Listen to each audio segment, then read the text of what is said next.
ஒன்று தெசலோனிக்கேயர் 5ஆம் அதிகாரம் 24ஆம் வசனம் விதமாக சொல்கிறது. Let's turn our Bible into 1 Thessalonians chapter 5 verse 24. உங்களை அழைக்கிறவர் உண்மையுள்ளவர். The one who is called you is faithful. அவர் அப்படியே செய்வார். He will do it surely. அவர் அழைத்தவர் உண்மையுள்ளவர். The one who called you is our faithful. அப்படியே செய்வார். He will do it surely. ஆண்டவருடைய குணாதிசயங்களிலே மிக முக்கியமான ஒரு குணாதிசயம் இது.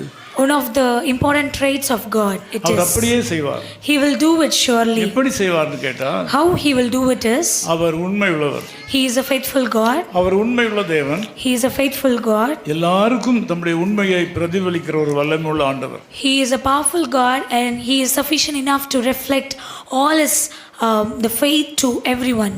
அவருடைய அழைப்பிலே நாம் உண்மையாக இருப்போமானால் அவர் நமக்கு உண்மையாகவே உண்மையுள்ளவராக இருப்பார். When we are true in his calling, surely he will also be faithful and truthful to us. எந்த இடத்திலே உண்மையான அழைப்பும் ஒப்புக்கொடுத்தலும் இருக்கிறதோ அங்கே ஆண்டவர் சகல தேவைகளையும் சந்திக்கிறார். Where there is a real true commitment and the submission of God, he will there in that.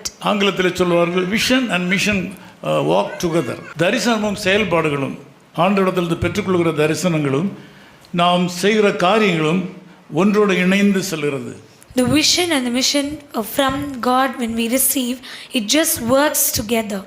வாழ்க்கையில் தரிசனமும் செயல்பாடுகளும் ஒன்றாய் இணைந்து செயல்படும் போது அது நிறைவேறத்தக்கதான தேவைகளை கர்த்தர் சந்திக்கிறார்.